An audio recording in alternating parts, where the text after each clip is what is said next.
Welcome back to Binary Star Wrestling, the best wrestling channel, resource, podcast, whatever it is you need in the known and unknown universe. I am one of the Binary Stars, Henry Liverman.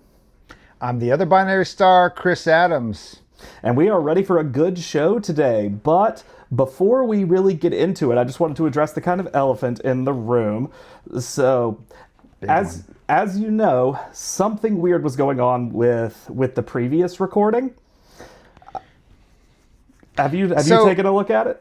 Yeah, like, I'm still kind of flabbergasted, dude. Like, I did look at it. There was static, and it looked like corruption, something mess. I mean, you're the tech dude. What do you know?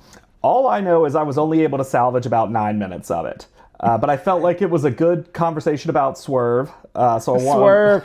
There was that moment where you're like, Chris, we're talking about Swerve. Yeah, so it felt worth saving that. Yeah. But I don't really know what was going on with the last little bit. Some kind of weird corruption. I don't know, but it felt worth putting up just because. Did it mess with any of the rest of your hard drive or anything? Not that I've noticed so far. Is your busted ass city having like a brownout on your power grid? There's probably some weird shit going on. Dude, they're trying to mess with Binary Star Wrestling. I'm like, I'm not here for it. It could have been my city too, dude. I don't know why I just went hard against where you live. Like, my city doesn't have much going on, so it was us. It was down here. Hey, there's some shit afoot. To quote Bill and Ted, strange things are afoot at the Circle K. Or something wicked this way comes. Yeah, that works too. It did feel like, okay, now I don't want to harp too long. So when I did go back and watch, there was stuff in the file, right? Like someone's video, like, I don't know how YouTube, can YouTube cross-pollinate? I don't know. I was thinking of crossing the streams, like... Oh, stream crossing, that's right, yeah. That's what it felt like. It was weird. There was something weird, but, we'll just keep it up as a fun artifact, I guess. Yeah. Yeah, I don't want to take it down. Look, it did sound cool. I thought so, too. whatever the hell made all the noises was like... That was something that, like, straight out of a sci-fi movie, dude. Yeah. I don't know. Anyway, So we'll keep it up for fun. So yeah. So talk about fun. I want to talk about fancy. What struck your fancy this week? Because a lot of shit struck my fancy. Hell yes. So a main thing for me was the return of my main man Andrade. Yeah, dude. In style. Yes, he was back in full form, I felt like. Yeah. Yeah. The little yellow undies. I loved when he ripped it. He didn't even take off his pants during the match. It was like, what's up, bro? Yeah, just afterwards as a flex for Bandito personally. Yeah, and it felt like it was like he was showing off more than his muscles, if you get my drift. I felt that as well. It did feel like big dick energy. It totally was. It's an intimidation tactic. Yeah, it was. It intimidated me. I also felt intimidated. I was scared stiff. Ooh. You could say he was playing hardball. Oh my God. You know what? Andrade has such a perfect physique. There's nothing wooden about him. Oh, good. I really think he's setting up Bandito to be shafted at Revolution. Oh my God. You know what? Like, the thing about Bandito though is like, that man is nothing short of, you know what? I lost it there. I cede it to you, my friend. In the game, in the pun off today, you got me for a 3 count. Well, just like Andrade, I will take the W. Take the dub. All right, I was here for Andrade too. Yeah. So all right, so we talked about the undies. He nailed the backflip again. He had another fan. Like, I saw that as well. Yeah, and it's cool to see the Stone Pitbull in action as well. I saw he'd been up on Ring of Honor recently also. Yeah. It's very, very cool to see him. And I don't know if you checked it out, but Andrade was also at the New Japan, like New Beginning USA. Did you watch that? I watched his match with I with need to. Yota Tsuji, I believe. Dude, Yota Tsuji is awesome. He was really good. It was a cool match. One of those classic like long New Japan matches, you know. Yeah. I mean, Yota Tsuji's IWGP champ, right? Yeah, I think it was the main event. Like it was like a championship match, which Andrade unfortunately lost, but he was able to come back in style for AEW. What are some big things for you this week? Thekla, all things Thekla. Like this week, she really turned a corner for me, and it wasn't even a wrestling. It was the two like back-to-back promos. There was something just came alive for me, like the way she rolls her R's. Seems like a native Spanish speaker, but she's Austrian, so I'm here for that. Her gravitas, the way she sort of commanded the microphone in a like a rhetorical way that I, as a public speaker, found myself embarrassed at the lack of my own skills. Like rarely when I watch these speakers, these promos, do I think, oh my God. But there's something about her cadence and the way she kept elevating in both of her segments that felt very accomplished from like a rhetorical oratory perspective that I was just in awe of. So here for that. She really, to me, came into her own as champ this week. Yeah, that was a big one. Swerve. That, he's making me sad, dude. He's a bad boy lately. He's making me sad. I don't like it. If we're talking Swerve, should we get into? We are certainly on the road to Revolution right now. Yeah, man. And by all accounts, this road to Revolution is a much smoother, more exciting, more unpredictable road than the road to WrestleMania, from what I'm hearing from across the way over there. That is my impression as well. There certainly seems to be more interest in it and less disappointment. Yeah, that's right. I mean, like everything I'm reading online, all of our partners, our podcast partners, I mean, people that we've been debating with since AEW came to be. I mean, AEW predates us by about a good 2 years, because we're 5 years or 7 years. But we were like talking about it when it came about. But you know, here it is now. Like they have done something that WWE just has to bow down and respect, but they won't. Yeah, I agree with that. They've really made something special. People are excited. Yeah. People are excited. Right. And so here's what I have, right? We have five confirmed Revolution matches so far. There's the Texas Death Match, MJF and Hangman. World Tag Team, FTR and Young Bucks. Continental Championship, Moxley and Takeshita. Bandito versus Andrade. But is that for the title? I can't remember. I wish. All right, but anyway, we're at 4, yeah. No, I do think that they're setting something up for a Ring of Honor title. I think so, too. That would be my guess. And then, did we have Brody versus Swerve? Is that confirmed? Do you know? I haven't seen a graphic, but I think you're onto it. It's got to be, right? For the title of who's the most dangerous. Yeah. Absolutely. That would be dope, dude. That'd be awesome. A most dangerous belt. I shouldn't give them ideas for more belts. That's right. Too many belts. We ought to do like a video on if we were to consolidate belts, how would we do it and why? That actually would be really kind of pretty cool. I like that idea. That is something for our fans to look forward to. That's right. The Orbiters. That's right. Yeah. All right. So I think you've nailed all the matches for Revolution. The build is sick. The graphics are killer. It's feeling consequential, right? Like shit's gonna pop off. Something's gonna happen there. Yes, I agree, and I feel like there's a lot of things in orbit around it, like the women's world championships, various stuff with the Don Callis and Death Riders. But for me, that was kind of the big picture stuff this week. You know, road to Revolution. There's something weird to me with the Death Riders right now. I'm loving them. I want to keep giving you props for the tweener phrase, because the more like I've been thinking about it, the more I just I think you nailed it with that. You've got Moxley, who's going into the match with Takeshita as the face big time, even though I think everybody, if Takeshita gets it, we're going to celebrate because that dude's freaking amazing.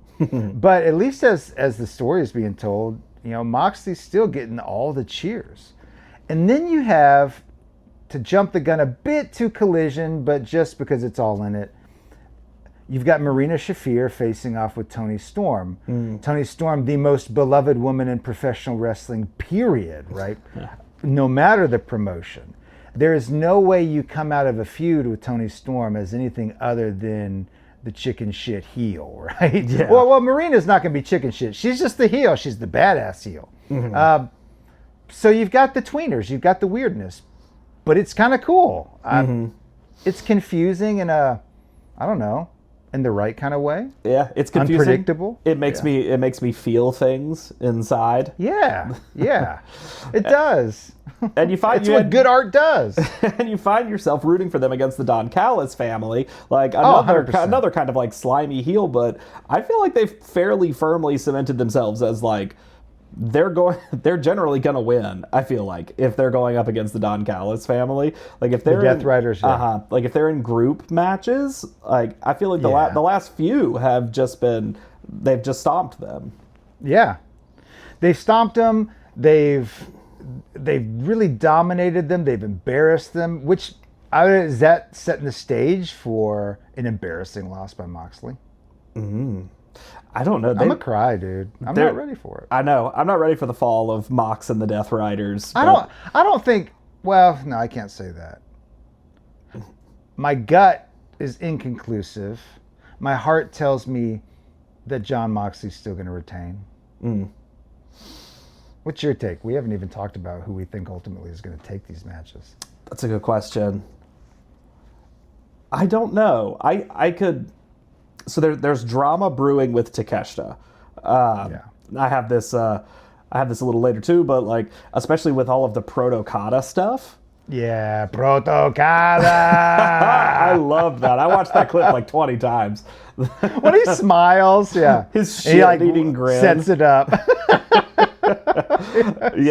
He sells it perfectly. I really like Okada with Kyle Fletcher. But there's still that rift. I mean, him partnering with Okada in general is a rift between him and Takeshita. Yeah. And so I don't know if you have Takeshita take the belt, you kind of have this like troubled prince angle almost. Yeah. That I could see working, and it kind of gives the Death Riders like, hey, we got to tighten up. We got something to work towards again. Do you think there's any chance? I saw some speculation, and I haven't really put two and two together in my mind, but now that I'm talking about it, I think so. That maybe the setup is to reunify the Continental and the Intercontinental, but have it be Takeshita and Okada. I would like it if they unified those. I've seen rumblings about it, I feel like. And I feel like unify them and then keep them unified, please. Yeah, I feel like that makes sense. Yeah.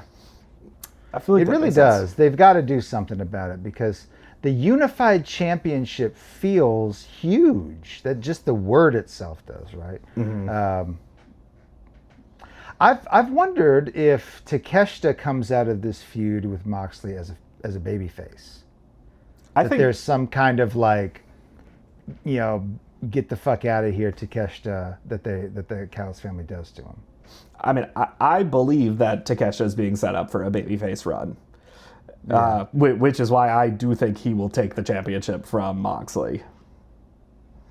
You think he's going to take it? I think he's going to take it. Okay. You want to put money on it? We'll see. $1 million Monopoly bucks. $1 million more Monopoly bucks than I even got. Dude, it's unlimited Monopoly bucks for me because I have access to a professional printer. Ah, shit. Yeah, I got you on that. You're just trying to you're trying to fleece me. That's what's going on. I am trying to fleece you. Speaking of unpredictability, MJF and all the like strange title contenders that are coming up. Strange in the best way possible. Like Brody King, you've got Kevin Knight, like that this stuff that's popping off between them. You've got all these different people who are like weaving their way into the title picture after they just very firmly put Hangman, Andrade, Omega back in there. Mm-hmm. So you've got sort of the standards, and then you've got these curiosities. And the matches, I mean, like the match that MJF had with Brody King at Grand Slam Australia was amazing. Was much more giving and much more competitive than you might get from other places with other performers of that caliber, right? There was some real physicality to it. So I'm enjoying the on the razor's edge that this current title reign is with MJF. I feel like this has been one of MJF's like better title reigns in general, and not exactly a critique, but a tendency I can see is for the title holder to be this kind of lofty figure. Yeah. Where they're kind of untouchable except for a few anointed ones who are like able to get up there at them. Yeah. But I feel like this is kind of a democratization of the title. Yeah. And so we're seeing a lot of these. I don't say mid-carders in a disparaging way, right. but we're seeing a lot of these mid-carders like Kevin Knight, Brody King, right. people like that coming up and being able to challenge for it, which is something I kind of like. I do too. It feels consistent with AEW's ethics, right? That it's a place that does prioritize a variety of voices, right? Mm-hmm. I've been really, really glad this past month during Black History Month, especially on Ring of Honor, where they'll highlight Black excellence, right? And I don't say especially that they haven't done it on Dynamite, but Ian Riccaboni's commentary on this most recent Honor Club really jumped out at me as very affirming and inclusive, right? So I feel like it's part of that they give a whole host of people access to the top. Like you said, not so much as an anointed figure. And I think that's fucking cool. Because you see pairings and stylistic choices that happen that you wouldn't normally get. It feels vibrant. I agree. And it's a very grassroots, like punk rock ethos that I feel like it gives it to him. And there's less of this sort of like rigid classism almost. Yeah. Classism fucking sucks, dude. There's no war but the class war, and we all must remember this. Oh, dude. There's something to be said for how wrestling itself is a democratizing form of entertainment. Like, do you remember when we were at Blood and Guts in your place, in your town? Mm-hmm.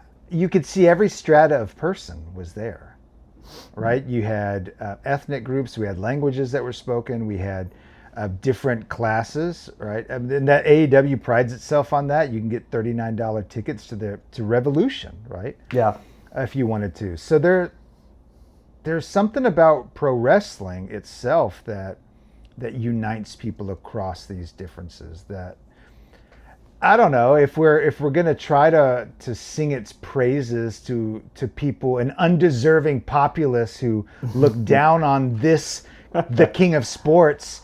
If we're gonna try to do it, then maybe we can appeal to the already reality there is, that it catches everybody. And if anybody tells us they don't like wrestling, then they're fucking lying. End rant.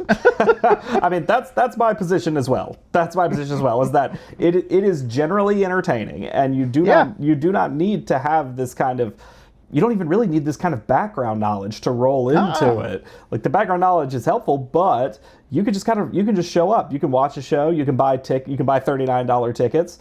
You could just tune in to Dynamite and be ready to rock. You're generally caught up. It's an entertaining thing. It's really easy to get into, and I agree that it's a generally broadly appealing thing. If we remove these kind of like almost like self-imposed class barriers that a lot of people just kind of roll through their lives with. Yeah, and that's another thing I know where this isn't quite so much weekly wrap. We'll get wrapping back up in a minute, but people they've been with us long enough to know that they're going to get some substance too. There's something to be said for in a world that is continuing to be divided, that there is one form of entertainment that is still theater in the round, hearkening back to Shakespeare. There is one form of entertainment that seeks to thrill and to educate and to scintillate and to titillate, and that is professional wrestling. Amen. That's it. Yeah. All right. I agree.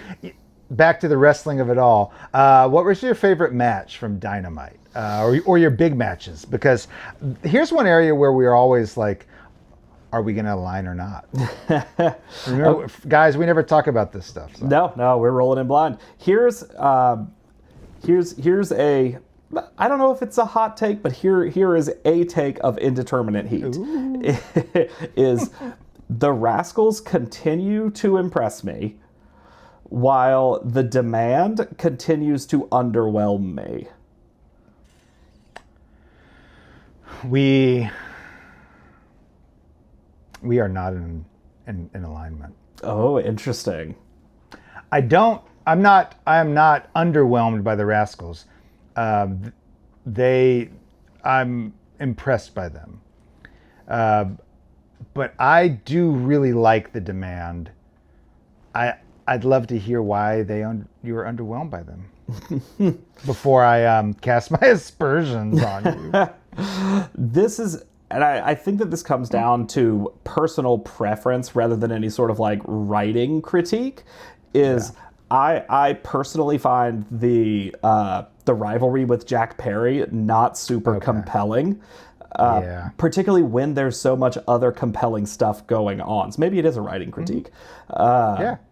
And I'm like, I personally would rather be seeing these almost like heavy hitting matches as we're moving towards Revolution than knives on doors and stuff like that.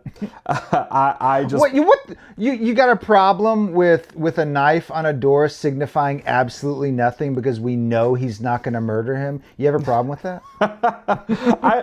You're trying to tell me you have a problem with empty gestures? Our society you have a problem is built on empty gestures. You got a problem with Luchasaurus being trapped under a barricade that obviously isn't on him, crushing his shoulder? You have a problem with that? Yes. So I suppose refining my point, knife pun. Dude, you're on fire today, man. I fucking love it. Refining that point, I think that my bigger problem is the Jungle Jack Perry feud than the Demand themselves. Because I've liked all the segments with Ricochet with Don Callis. Like, I've watched Ricochet on other stuff. He's so funny and bald. Dude, he is. Bald motherfucker. I guess I'm with you on that. I hadn't thought too much about the feud, which means it is underwhelmed me then. So, I'll go with you on that. Okay. I've converted I like you. the matches. I actually think that they wrestle well together. I think there's some interesting chemistry in the ring, but you're right. The story's nothing. Because the title is also nothing.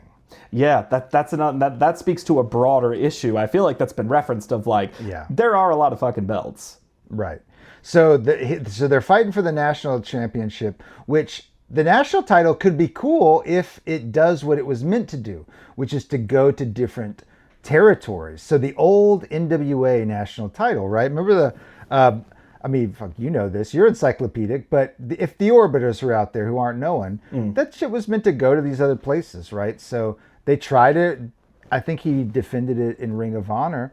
But when you're defending it on Dynamite, why? Yeah. I love the design, though, of the belt. It looks slick, but it is cool. Yeah. All right, so I'll go with you on that. All right, so what were some of your takes from Dynamite? I'm gonna do my three biggest matches in 3-2-1 order, ending with my absolute favorite match of the week between Dynamite, Collision, and Ring of Honor. Ooh, all right, hit me with it. I'm ready. So of the big matches from Dynamite, Mile High Madness was fun. I had a lot of fun. I adored the exploding vacuum cleaner. That made for one of the coolest visuals I've seen. I really liked Mile High Madness as well. That was on my list. That was great. The women's tag match was peculiar. And while I dug it, I am curious as to the future of Megabad, but we can get into that. But my favorite match of Dynamite and my favorite match of the week was Moxley versus El Clone. I knew you'd say that. I knew that was your number one. I had it written. Yeah. Chris has probably loved this match. Amazing. That's so fucking amazing. Yeah, man. Just every week, and I know I say it, but like, I'm loving Jon Moxley now, and I'm loving the stuff with the Death Riders, but there was a weird in the right way, chemistry between Moxley. It's like two primal beasts, right? El Clone has like a primal athleticism to him. Like it's sinister, right? Violent, almost nefarious. Primal is a good word for it because it aligns with his tattoos as well. Oh yeah. Do you recognize any of the symbols? I think the one on his chest is Norse, I thought. Okay. And then he has runic, yeah. Yeah, and then he has a few others, but I can't think of them off the top of my head. But most of them are these kind of like folk symbols almost. Yeah. Yeah, so I think that works. I wonder what what that rune, the Norse one means. Like, it's got to have something to do with power, I think. I could see that. Maybe it's something to do with Kratos. No, Kratos is Greek, right? Yeah. Yeah, no, this would be like some Odin or Thor shit. By the power of Thor! Here comes my Pele kick. Interesting. Because you know how he do his arms like that? You know, like, here it is. Interesting character transition, perhaps, in the future.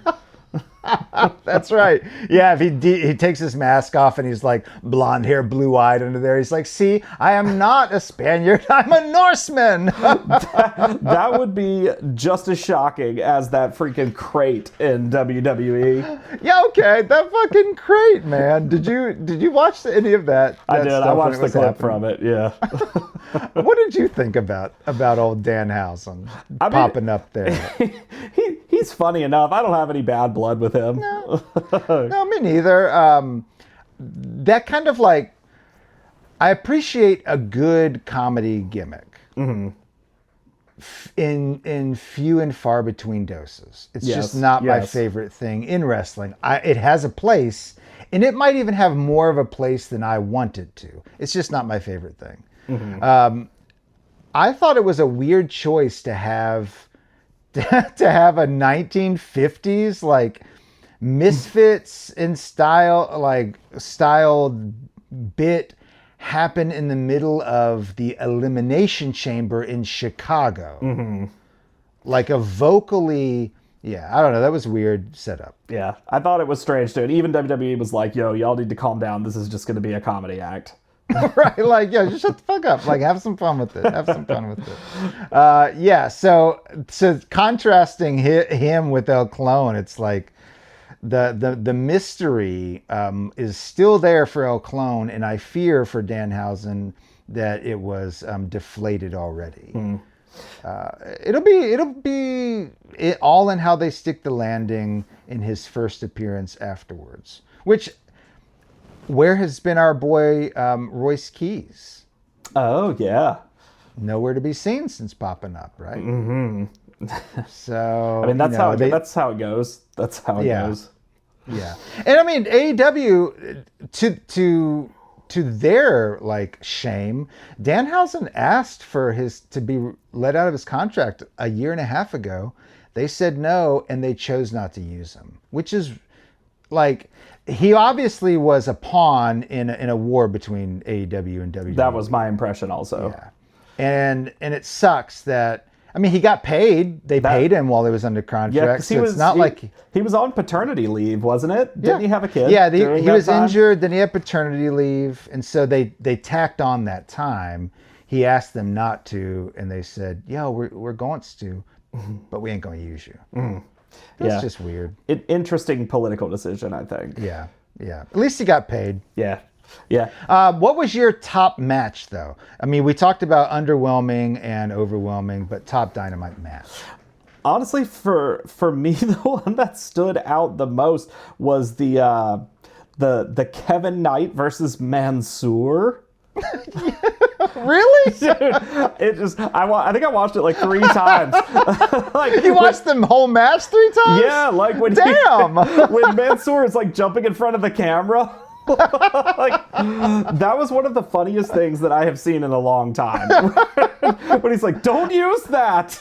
Yeah. Okay. I love Mansoor. I love the total self-effacing.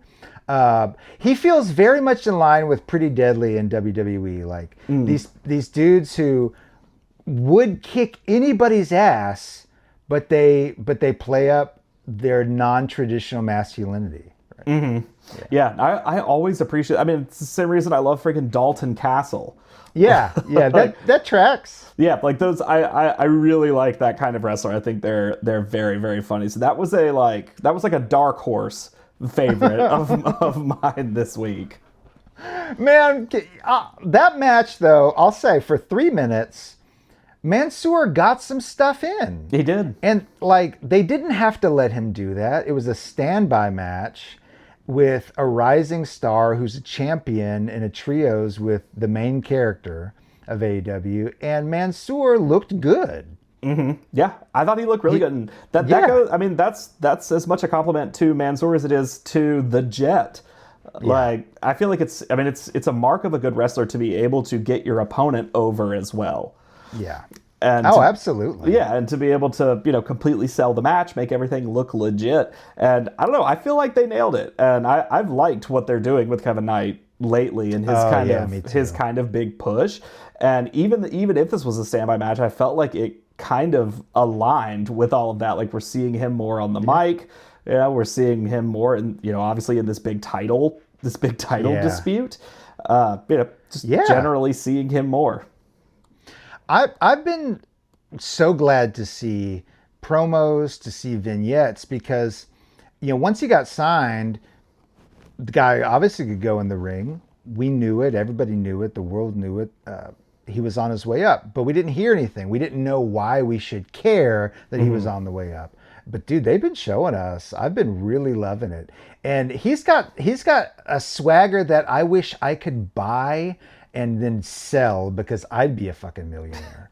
He's got swagger that I don't even have in my imagination. Yeah. Where does he get from Riccaboni? Oh, sweet. All right. Let's talk commentary real quick, because you brought up Riccaboni. I love Ian Riccaboni on commentary. I really like him a lot too. Dude's smart. He's got like dry wit. Yeah. And he also is not afraid to kind of lean into the technical aspects of commentary, which I feel like you see a lot. You used to see a lot of it kind of the older matches, where they really are like naming all of the moves that are happening and discussing the transition and like the linking of moves, kind of. And he will, like, he knows his shit. Like he really goes into all of that, and he's just there naming move after move after move, and you never hear them. I shouldn't say never. You hear that kind of commentary a lot less. I feel like in the bigger names. It's earnest, right? And I think that's what makes the technicality of it, even if you don't know what the Japanese word means that he just said some move is, even the regular viewers would be like, oh, well, that guy knows what he means. And so you buy into it, right? Like when someone says, I mean, we both know what insecurity is. But how about Uranagi? People would think, oh, rock bottom. But when he's like, Uranagi, you're like, oh, okay. Like, that's something. And as long as it's something, I'll buy into it. That's a great point, man. Yeah, I think he's I think he's great, and that's one of the reasons I like Ring of Honor. I did. I've really been vibing what he has to offer on there. Yeah. Mm-hmm. Is he the always commentary for Ring He's of been Honor? on it for years. Like, Yeah. I mean, at least the last like 5 years. I feel like he said something about how long he's been on there, but I don't remember off the top of my head. All right. Off commentary. I want to go back to the night, making that transition to Collision because some stuff happened on Collision. How about him taking MJF to the motherfucking mat on the mic, dude? That was I thought that was very cool. MJF has had a lot going on in the last little bit, which again ties back to that kind of democratization of the title. Like he's been out there, he's defending, he's talking mad shit. Yeah, he is, and he's getting in it. Like, and MJF is letting these other wrestlers take pounds of flesh. I don't know if he and Kevin Knight had any kind of agreement on what would be said and what wouldn't, but Kevin Knight went to him in a way that I feel very few other people would have had the guts to go after him on. Like, he spoke to him like they were real, true fighting words. Yeah. You know? Like, that's the shit you'd say in the street that, like, I think would get you knocked out. Like, that was real. It was awesome. Well, I think part of the reason it worked really well is he was able to mirror MJF's like aura. Like, he rolled in there with that same level of bravado and gravitas and machismo that MJF like always brings. Yeah. And so, because that's the big critique that I see of Brody King, where it's hard to match that level that MJF brings. Yeah, he just, when they had that one segment, promo segment, like you just saw Brody King had risen, but MJF still is the top. Yeah, I mean he's the king, and if you're shooting for the king, you shoot to kill. That's right. Yeah. And I feel like Kevin Knight came prepared. Yeah, he did. Like, he was locked and loaded when he rolled in. I really liked their segment. What do you think about the whole Big Hebrew thing? Dude, it's so funny. I'm like debated getting the shirt, right? Because I'm a big guy. So if somebody saw me wearing that shirt, they'd be like, are you saying you're a big Hebrew? And then no one would know around here, like, what is he talking about? So then it would just look like I'm being like anti-Semitic or something. Like, Hebrew. I had a similar internal debate, but even without the caveat, because like, I am not a big fellow. So, like, I'm a little Gentile, right? So, there's no I'm level big Gentile. You're a little Gentile. there's no level of big Hebrew in any capacity. I do think it's funny. I also like that he called himself the Hebrew Hammer. The Hebrew Hammer was that one I loved because that had this like that had a superhero feel to it. I could see that. Yeah, but Big Hebrew was just like, I don't know. That just says it all. Like, you want to step to Big Hebrew? That's so funny. It's so it's so perfectly in line with so much of his shtick. Yiddish pun. So if I was digging back into my ethnic background, if I was going to do that, it would be like Big Brit. Like large Caucasian just doesn't have the same ring to it. Yeah. You're talking about a large Caucasian. Yeah. I got some Norse. I could say like Big Viking. That could work. I could do. There's stuff there for that. What could you do? Nothing super interesting. My ancestry is like 100% British Isles. Like, there's some druid stuff maybe. Oh, okay. There's fodder with that. Claim I feel. Yeah. Big Drew. Big Drew. All right, so y'all keep an eye out on the independent circuit for Big Drew. Yeah. Oh my God, Big Vike and Big Drew. Wait, Vike and Drew. That's our tag team name. That could work. Mike and Drew. That could work. Yeah, so I'm saying keep an eye out on the independent circuit, like coming to a town near you. Well, okay. Were you familiar with the Inspiration? I'm not particularly familiar with them. I love the promo package.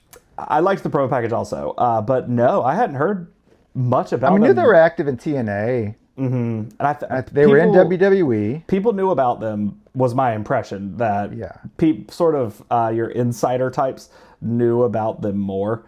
But yeah, it kind of seems like their whole deal is just like, what, 6 foot tall blonde Australians? Yeah, I think so. Was my impression. But there was a lot. Do you want to transition to talking about women in wrestling? It's time.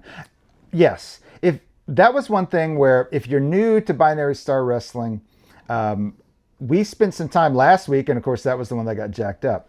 We are dudes who understand our place in the wrestling ecosystem, which is we love to promote lots of other voices than just white male voices. And one of the ways that I think we do it better than other podcasts, is we highlight women in wrestling. Mm-hmm. Yeah, and I feel like Collision in general this week was a big week for women in wrestling. Yeah. So like, Collision and Ring of Honor, man, they do really well with it, and it sucks that Dynamite is not doing as well with representation as it should right now. I feel like it's trending in the right direction. Yeah. I've seen promising stuff. I mean, even with the Inspiration, like promising stuff I think is happening, and I will start with this. I think that they are broadening the both women's world champion like title contentions as well as women's tag team champions. Yes. They're broadening the battlefield for both of those. And that's something that I am super happy about. Yeah, the women's division looks so different than when AEW started 2019 and when we started this up. Like, it's been a period of prolonged transition, but it seems like they're finding what they want to invest in. So the tag team division, exactly right, trending up. You've got Mega Bad. You've got the expanding of, much like the men's division, who is up in the top of the women's division.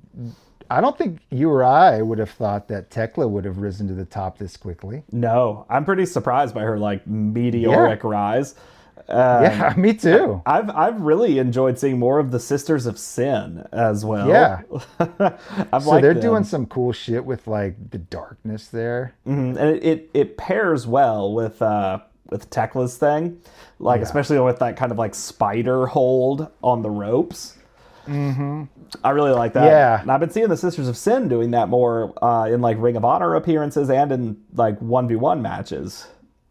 Dude, they've gone toxic. They have gone toxic. I love go back to like one of the things I talked earlier. Like my big thing was her voice, the way she says, "I've got to show you what AEW means when it's gone toxic." It's just like, that inflection is fun. It's so fucking fun, man. And speaking of funny inflections, I've also really been impressed with the Brawling Birds. Yeah, dude. We were there when that tooth got janked out. Dude, I have completely forgotten about that. I like Jamie Hayter. I liked her a lot in that. Was that like a Christmas special that they did when they were in the UK? Do you remember that? I think so. I think it was Christmas. Yeah, I liked her a lot in that. I like I like Alex Windsor. I'd like them to get, what's her name? Isn't it Isla Dawn? Yeah, dude. Whew. Isla Dawn is one of my top 3 women's wrestlers. Yeah. I would actually say I might as well go my other 2 since we're on women wrestling. Stephanie Vauquer in WWE. She really is fantastic. Amazing. Just so good. But I will say the way they've been booking her has not been awesome. It's not been playing to her strengths. Early on in her title run, it did, but not lately. Red Velvet in Ring of Honor, dude. acrobatics, the mic skills, the look, a varying look. One of the things that she has going for is obvious different hair pieces, and so like her look can be wildly different, which I think is cool. Yeah, those two are there. Who else you got? See, I was trying to think of mine. In WWE, I really like Chelsea Green. Mm-hmm. I think she's a lot of fun. Yeah, that's a good one.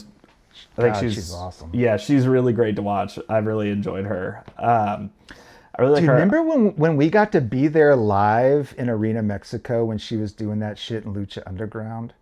That was one of my fonder memories. Yeah, dude. Like, was that the one where Well, we took several trips across the border, but is that the one where they actually like took our passports because they thought that like we were bringing like cartel shit, but it was just something we got from the merch. I feel like that was a different one, but I do remember. It's hard to keep track after so many. I know. How many times did we drive? Did you actually keep track? I haven't even kept track. It all kind of blurs together. I mean, there's not a whole lot going on the highway down there. No. All right, back to Chelsea. Yes, back to this. Chelsea Green. I also really like. Athena and Persephone. Yeah, Athena needs. Dude, she needs to be on Dynamite. She I just know. needs to be. I want to see more of her, and I should check out her promotion more probably. Yeah. Isla Dawn though, because that's what got us all on. Oh this. yes. Isla Dawn was cut by WWE in the most ridiculous way possible. Out of nowhere, she was in a tag team, right? Cuts. And she's found her place with the grizzled young vets. Mm. But dude, she's got a kind of like a pixie mischievous feel to her, right? That is that innocent but I'll murder you too kind of look. Yeah. It's a good vibe. Mm-hmm. I get a similar one from Chelsea Green as well. Yeah. I think they both kind of have that, that kind of energy, which is something that's really cool. Because actually one of my favorite matches this entire week was Zeta Steel versus Red Velvet. Yeah. Cool. That was one of mine too, dude. I knew we'd be aligned on that. I know how you feel about Red Velvet. Wait, I don't know if y'all can see, but I got it right back here. Gee. Yeah, I've liked seeing more of Zeta Steel lately. She's been showing up more. I've been surprised by her. I've been surprised by how much they've given her on screen in particular. Yes, I agree. Because a lot of times you get those new signs like new people on the roster, but then you see them maybe once. They show up to lose as like an opening match.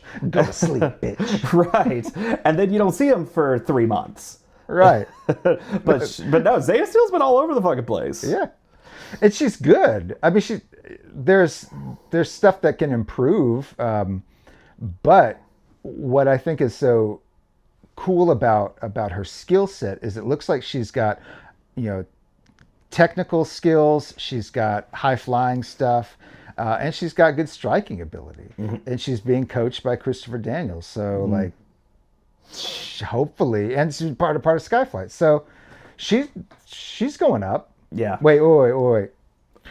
She's gonna fly high to the sky. There you go. I was like, "There's a pun there." I know.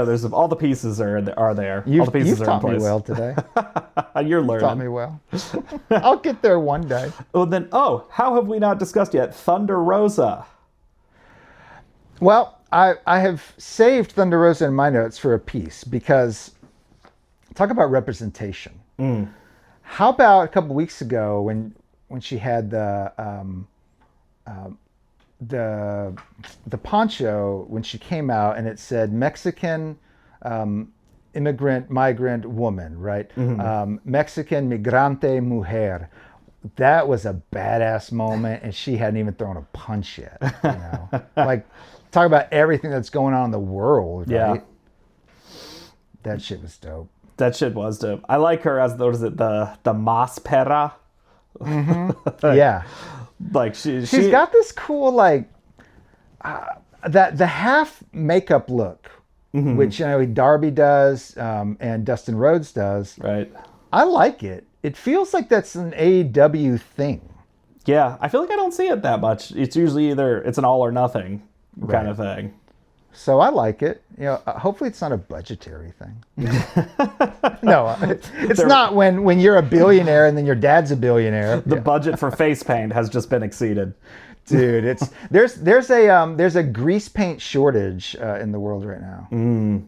Well, at least she's being conscientious. Yeah, I think so too. Yeah.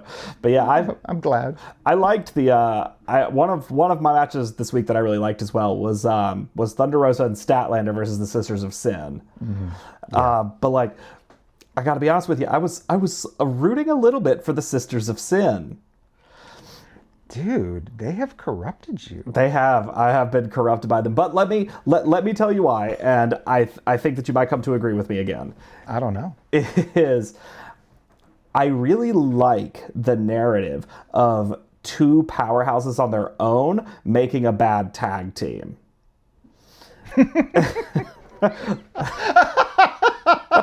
But yeah, like I think you're that's a so cool powerful story. that you can't you want to be the star. Like yeah, and that's. I mean, you have that a little bit with. I mean, I'm not as a diss on either of their egos, but like both of like Statlander and Thunder Rosa are obviously both powerhouses, and I feel like the last time we saw that story play out really well was Mercedes Moné. Like that's right. That's right. Months and months ago, where she was just an absolute dog shit tag team partner. That's right. Yeah, because she sucked. Yeah, so fucking bad. Because she just wanted all the fucking glory and everything. And like, I'm not saying you would tell the same story with Thunder Rosa and Statlander, but I think that is an interesting angle, particularly when you have both of them potentially vying for the women's world title. Yeah. Oh, I think that's a perfect setup for it, and they've got to do that. I mean, they've got not quite tension yet, but as you said, like they're both two killers. They're both two contenders. They're both two champs. You don't have a JV varsity scenario, so you can only exist in that space for so long together. Absolutely. I think that their alliance is delicate. It is. I think that's a good way to put it. Yeah, so, I mean, talking about Ring of Honor, right? Like, we've got Red Velvet. We have this amazing women's scene in general, but we had a contender for the pure title that was, how shall I put it? It floored the ever-living hell out of me. Trish from the Infantry. Oh, yeah. Her promo that she cut at the beginning of Honor Club in anticipation of her match with Deonna Purrazzo was something that was born out of real pain, right? And so again, I know we just are coming out of Black History Month, but I have a feeling that was filmed during Black History Month. And it's prescient because if y'all as orbiters are not watching, you're missing out on a lariat that is named Lariat Tubman. I love that. Absolutely adore it. Oh my God, dude. Like that. Like I know I had heard it before, but I was like, wait, let me just double check. And I'm like, Lariat motherfucking Tubman. That's so good. That's so good. She was speaking from that experience that is the story that only a black woman in America can tell. And it's a story that's so far different from ours. But there was struggle there. There was passion. There was purpose. I hope she makes it to the tip top of Ring of Honor and then finds her way into AEW because she's a kind of woman that we need to see more of. I mean, people like to make jokes about women's wrestling and women's matches being the piss break matches, which is so grossly reductive. Yeah, and if any of y'all, fuck that. If you're a fan of Binary Star Wrestling and you've been thinking that all this time, then you hadn't been listening to us well enough, right? And I hope you seriously consider changing. But that man, I watched that promo, paused it, put that shit right back on repeat. Hell yeah. Yeah, it was good. So I just wanted to give a shout out to Trish from the inventory, lest she come collect from me. Boom. Shit. I really like that. Also, I made my wife watch the Lariat Tubman bit. What does she think of that name? She was like, "That is pretty good." That's so fucking good, man. Like, because that's out of her real life experience, right? Like, and only she could do that, right? Only a person like her can do that, and that's amazing. Yeah. God, Absolutely. that was cool. Had to shout it out. Hell yeah. No, solid shout out. Big fan. I also really liked it. Yeah. So, anything else from Ring of Honor like catch you? Just that I don't want to shift the focus back to white men, but I'm going to. All right. So, the very first match, what is he? The blue collar badass. Dude, it's JD Drake. Yes, JD Drake. I heard him cut a promo. I feel like it was last week, but it might have been the week before. And as I was listening to it, I was like, he has to be from within 60 miles of where I live. And I looked it up, and lo and behold, he is from Shelby, North Carolina. Dude, you could probably go find his ass tomorrow. I legitimately thought that. I was like, I bet if I went to fucking Shelby, I could find him. Yeah, man. I heard that promo too, and I was like, that guy is from our neck of the woods, you know. I had never heard him talk. I'd seen him wrestle, but hearing him talk and just the way he talked, I was like, he is from here. I can tell. he has the look, he has the sound, and he's got all right, I'm gonna say this delicately. He's got the North Carolina look. You know what I mean? I do. I understand. Yeah. No shade. He's just got it. He does. Yeah. And there's something I like about him, and I feel like we don't see it as much anymore. And this is almost a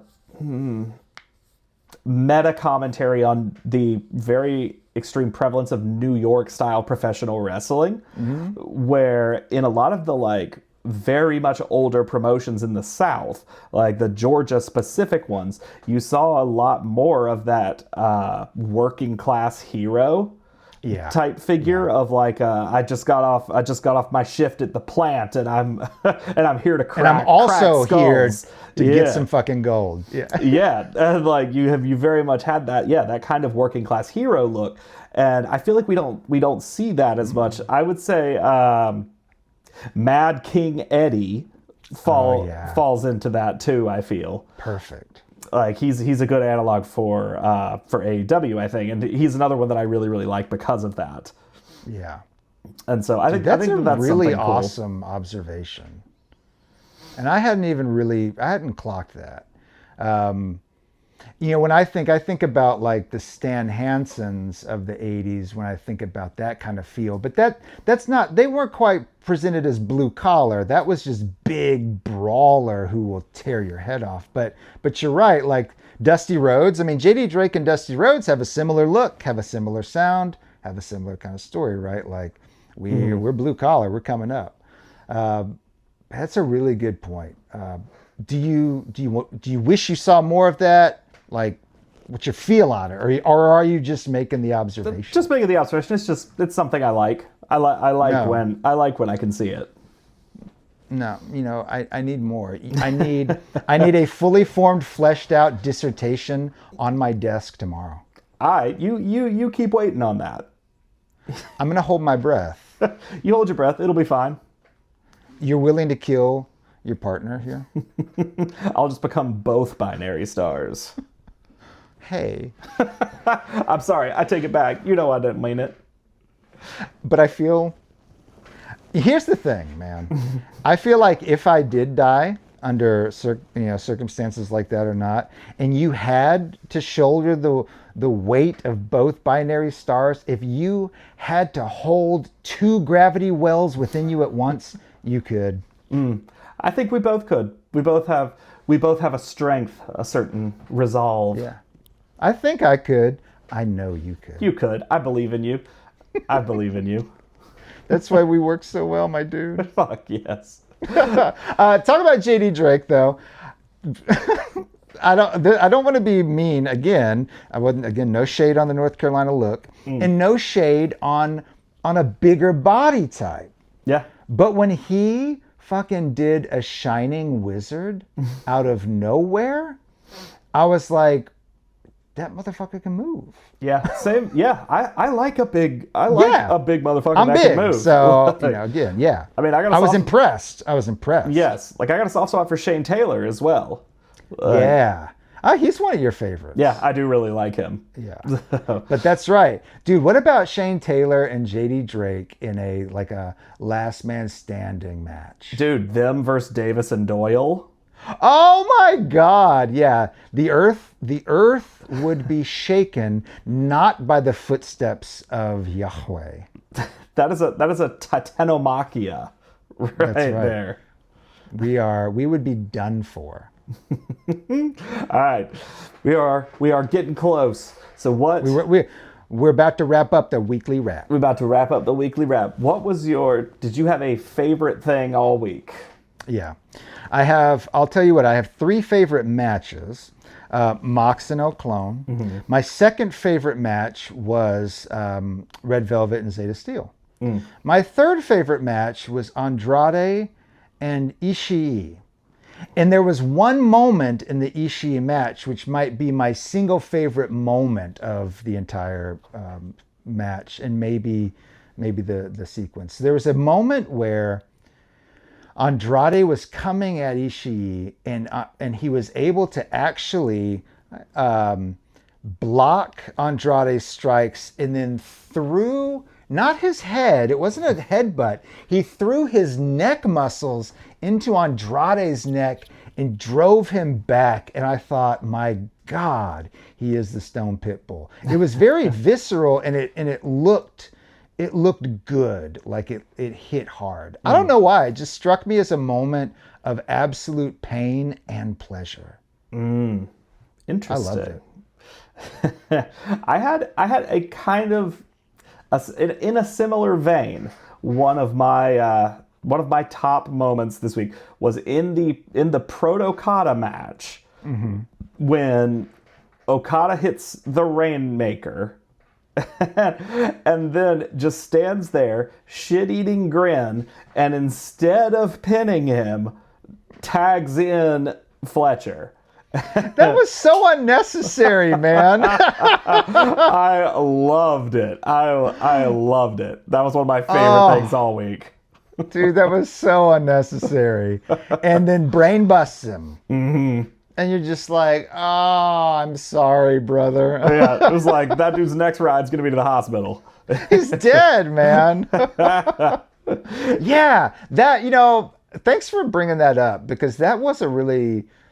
that's one of those moments that makes wrestling so amazing, because it was so unnecessary.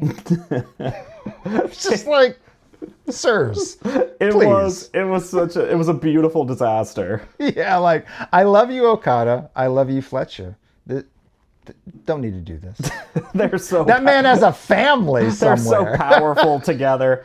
They're so powerful. That man's son just watched you murder him on TV in the Mile High City. What the fuck is your problem? Oh, I loved it. I absolutely adored it. What else? What other moments? I gave 3. What do you got? Give me 2. Give him 2 more. All right. Well, another good one for me. Seeing Ciampa again. Yes. Yeah. I'm excited to see where he goes, because they're keeping him up. Mm-hmm. Yeah, I feel like there's plans. Like I'm excited to see that, and I like the triangle emerging of Fletcher, Ciampa, and Briscoe. Yeah, that is a cool triangle, and it's ripe with viscerality. Was that even a word? It could be. It is now. All words are made up words. Yeah, but this is our word now. No other podcast can use it. That's right. Viscerality. I will be so angry. Dude, I did learn a new word today. Ah. Testatrix. Oh, what does that mean? A woman who is writing a will and has to testify that it is her last will and testament. Interesting. Testatrix. Niche, but interesting. Yeah. I had to witness someone's will today. That's a cool word, but sounds like a bummer of a process. Surprisingly, after all the shit I've been doing in the past month, it was a fun one because it was my secretary and her husband, and they have a great relationship. So we were just gabbing the whole time. Okay, I can see that not being so bad. Yeah, wasn't so bad. Yeah, I think that's my big stuff for the week. I thought I knew you well until you just said that one of your favorite moments in the week was watching a man's brain get busted. Like an ogre, I have many layers.